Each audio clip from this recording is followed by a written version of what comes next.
मेहरिया बालम आओ हमारे देश। हमें भगवान का सहारा ही तो चाहिए उन हवेली वाले राक्षसों से लड़ने के लिए। मैं डॉक्टर को बुलाता हूँ। नहीं, मैं बिल्कुल ठीक हूँ। आप लेटे रहिए प्लीज।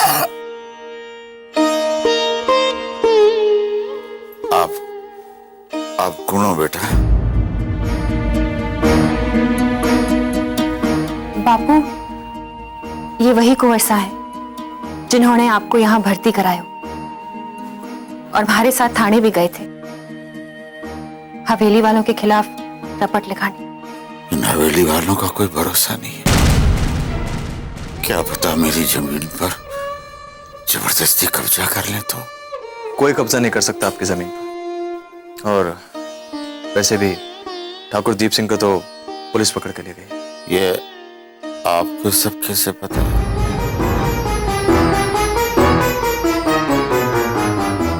वो आपकी बेटी गई थी ना कल पुलिस स्टेशन रिपोर्ट लिखवाने, तो मैं भी साथ में ही था। ठाकुर भंवर सिंह ने मुझे दीप सिंह के केस की माफी मांगने के लिए भेजा है आपके पास। पर कुंवर साहब, आप उनके गुनाह की माफी क्यों मांगे हो? वो मैं यहाँ से सीधा हवेली गया था। मैं जानना चाहता था कि आखिर दीप सिंह ने आपको क्यों मारा, लेकिन वहां जाकर पता चला कि पुलिस उसे पकड़ के ले गई। वैसे ठाकुर भंवर सिंह को इस बात का बहुत अफसोस है कि उनके बेटे दीप सिंह ने आप पर हाथ उठाया। मगरमच्छ के आंसू है सब। भंवर सिंह की वजह से तो हमारी 20 बीघा जमीन बंजर पड़ी है। अब उस जमीन की सच्चाई क्या है ये तो मैं नहीं जानता, लेकिन ये बात बिल्कुल सच है कि ठाकुर भंवर सिंह को अपने बेटे दीप सिंह के किए के बहुत दुख है और इसीलिए उन्होंने मेरे हाथों ये 50,000 रुपए भिजवाए हैं आपके इलाज के लिए।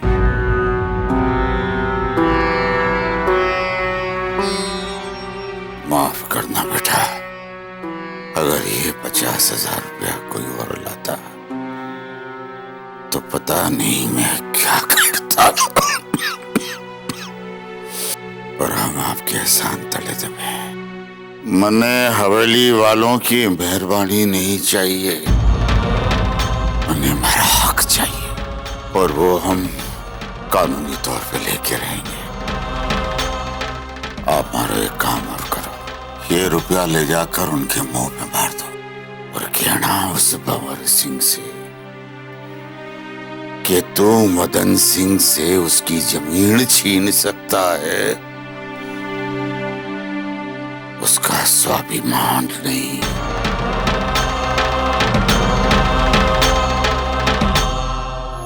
हूं तो बड़े ठाकुर साहब का साला, पर काम नौकरों का करना पड़ता है। इसे बुलाओ, उसे बुलाओ।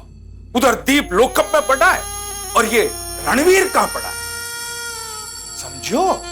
Let's go. रणवीर अरे ये क्या? ये तो चांद का टुकड़ा है।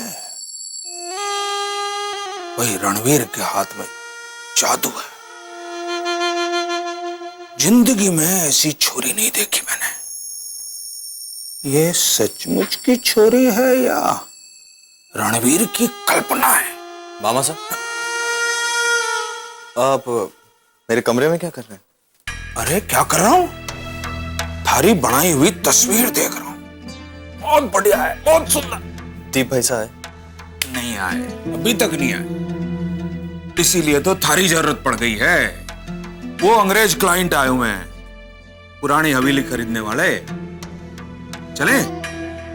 पर एक बात बता, तू सुबह सुबह कहां तफरी करने गया था? थाने गया था दीप सिंह को देखने? नहीं मामा साहब, मैं थाने नहीं, मैं हॉस्पिटल गया था मदन सिंह से मिलने। कहीं? दीप भाई साहब की तरफ से माफी मांगने और ये नोट का पैकेट देने गया था। उस छोटे आदमी से माफी मांगने चला गया? एक पल के लिए भी ये नहीं सोचा कि दीप सिंह को पता चलेगा तो क्या होगा? उसे पता चलना भी चाहिए।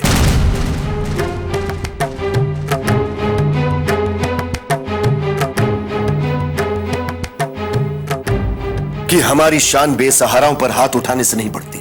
जीजू साहब, रणवीर को मैंने ही भेजा था। ठीक तो है मदन सिंह, रुपए लिए उसने? ताया साहब, वो तो रुपए नहीं लिए उसने, मैं जानता था, इसलिए मैं खुद नहीं गया। ताया साहब, मदन सिंह की 20 बीघा जमीन हमारे लिए इतना मायने रखती है। अपने हक के लिए 2 गज जमीन भी बहुत मायने रखती है रणवीर। उसके बाप दादा ने उस जमीन पर जबरदस्ती कब्जा जमा के रखा है। दान में हम कुछ भी दे सकते हैं। शाम तक दीप की बेल हो जाएगी ना? मुश्किल है जीजू साहब, कल सुबह से पहले मुश्किल है। वो दीप सिंह खुद छाती ठोक कर कह रहा है कि मैंने मदन सिंह को मारा, और अब बाहर आएगा तो फिर मारूंगा। अब पुलिस वाले फेवर करना चाहे भी तो कैसे करें?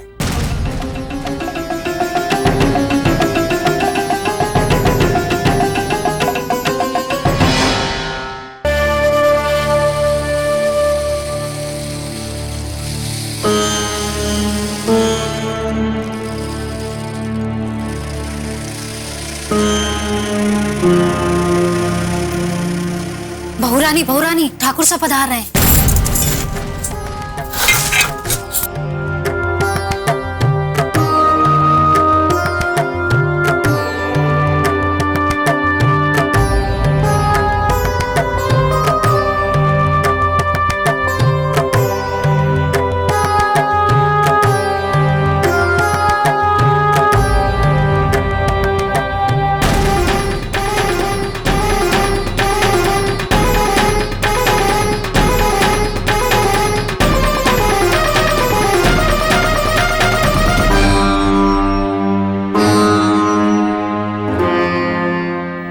चार साल हो गए थारे ब्याह को, आज तक थारे से बात करने की जरूरत को नहीं पड़ी, पर आज सारी परंपरा तोड़कर मने थारे से बात करनी पड़ रही है। तुम जानती हो कि दीप सिंह कहाँ है इस वक्त? थारे से कुछ छुपा नहीं हो सकी है बीननी। तुम पत्नी हो दीप सिंह की।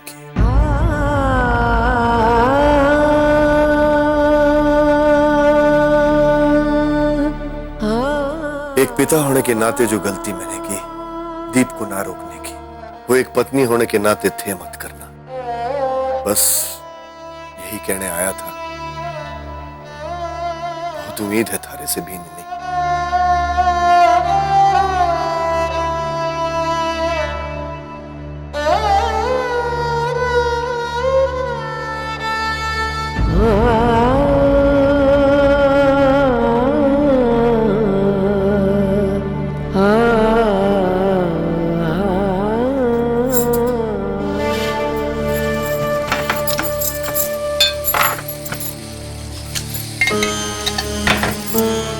पद्मा,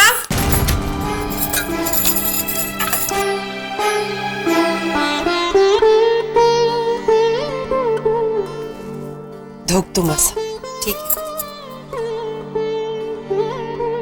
यो तारा दुख भरा चेहरा मारे पर असर ना करे। ये नाटक मारे सामने मत कर कि तारी इस हालत का जिम्मेदार मारा बेटा।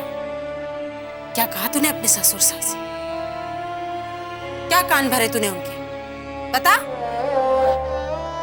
हमारी जुबान उनके सामने कब खुले आसा? हमारा बेटा रात रात भर घर ना आवे तो गलती जरूर थारी ही होगी, वरना क्यों रात भर बाहर भटकता? जरूर थारे में कोई ना कोई कमी होगी। आसा मने भी बताओ क्या कमी है हमारे में? उस दिन आपके बेटे से पूछा तो कोई जवाब नहीं दी। बाहर चले गए, रात रात भर बाहर रहते हैं मेरे वो। और इधर पापा मुझसे उम्मीद करते हैं कि मैं उनके बेटे को संभालूं। कैसे संभालूं मासा? आप बताइए। 4 साल हो गए मारे ब्याह को, लेकिन 4 घंटे नहीं बिताए उन्होंने हमारे साथ। मैं अगर कोशिश भी करूं तो कब और कैसे? हमारा बेटा काम काज हो, रात रात भर बाहर रह के काम करे। तुम क्या चाहती हो कि दिन रात थारे पल्लू में पड़ा रहे? हर रात फैक्ट्री में काम नहीं करते वो, बुरी संगत में पड़ गए। और हमारी बात पर अगर विश्वास ना हो आपको तो अपने भाई साहब से पूछ लीजिए। मामा साहब तो सब जानते हैं, उन्हीं किस्से है आपके लाडले के। अब मजिस्ट्रेट साहब की तबीयत खराब हो गई तो मैं क्या करूं? मैं क्या दारू पी रहा था उसके साथ बैठ के रात को? सुमेर! जीजी, जीजी तो 7वें सुर में बुला रही है। क्या बात है जीजी, आज तो आपके चाल ढाल ही बदले हुए हैं। अभी अभी बता दो, ये इनाम किस वास्ते दिया है? उस बात के लिए जिस बात का पता थारे जीजो सा को लग गया ना, तो थारे साथ साथ मारे को भी इस हवेली से बाहर फेंक देंगे। अब ये तो बताओ जीजी, काहे किया है हमने? हमने ना, सिर्फ तूने। रात रात भर दीप किस कोठे पर पड़ा रहता है, ये बात सिर्फ तू जाने। अरे जीजी, आप क्यों टेंशन ले रही हो? किसकी मजाल जो हमारे भांजे के खिलाफ बोल सके? उन सब का ठेका तो मेरे भांजे दीप के पास ही है, इसीलिए तो वो लॉकअप में पड़ा है।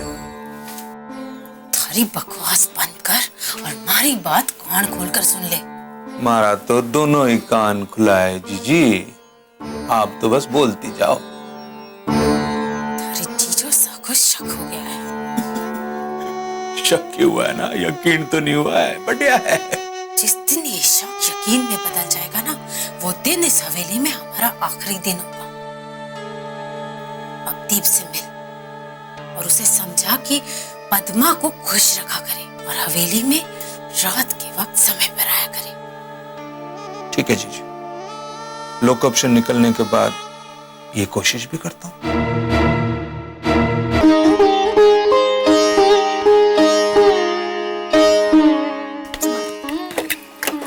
आई।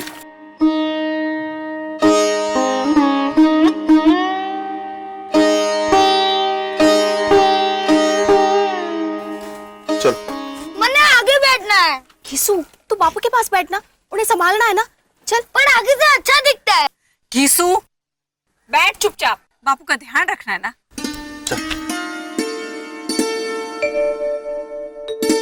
बापू, आपको बहुत दर्द हो रहा है क्या?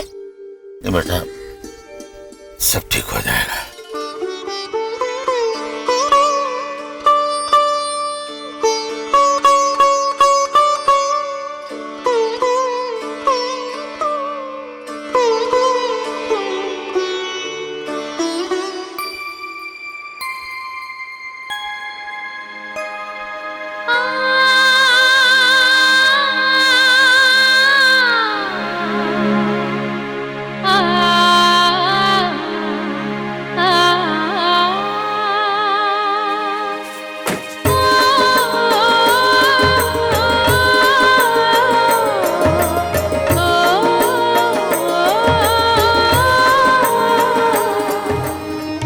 आइए कुंवर साहब, अंदर आइए। देखो, हमारा घर बहुत छोटा है लेकिन दिल बहुत बड़ा है। आपका कर्ज तो हम उतार नहीं सकते, पर आपका आदर सत्कार करके हमें बहुत खुशी होगी। जी धन्यवाद। मैं अंदर आना चाहूंगा लेकिन आज थोड़ा जल्दी में हूँ, किसी और दिन। जरूर आना है, हमें आपके आने का इंतजार रहेगा। वैसे भी अच्छे इंसान दुनिया में मिलते ही कितने हैं। जी जय माता जी। जय माता जी की।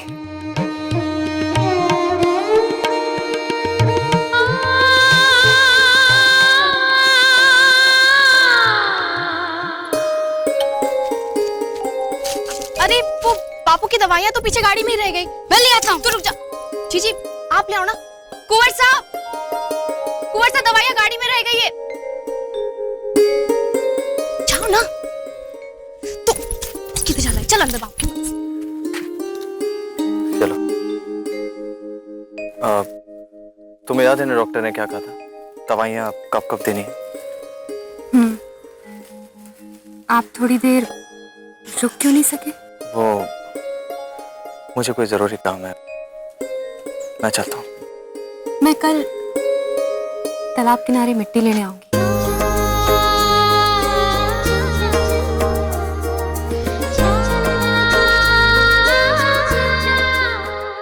अरे रुक्मी बेटा, जी बापू। के नाम इन भले कंवर सा का?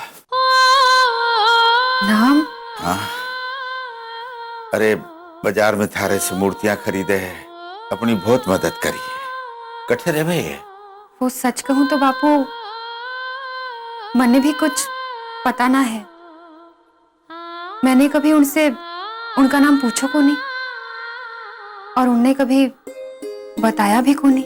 अरे मैंने सोचा कि तने पता होएगा तो मैंने भी नहीं पूछा।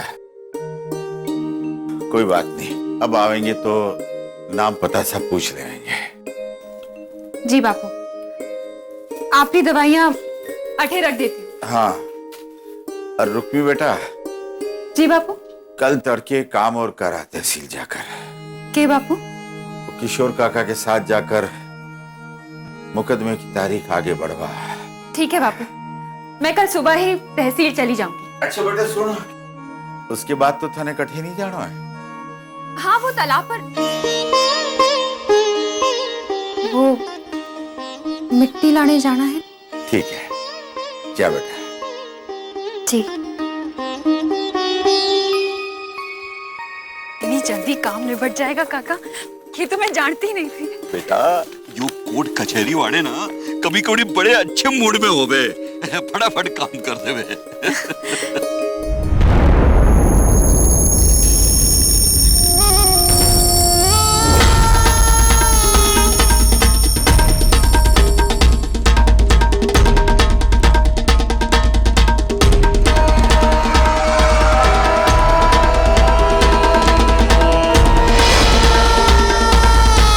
ठीक है किशोर काका, आप जयपुर हो आओ, मैं यहाँ से अकेली चली जाऊंगी।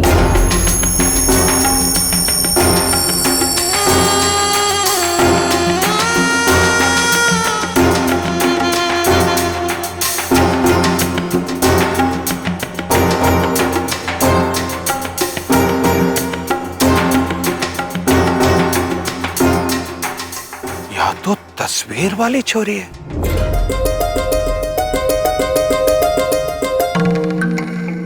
यार, रणवीर की कल्पना कोने,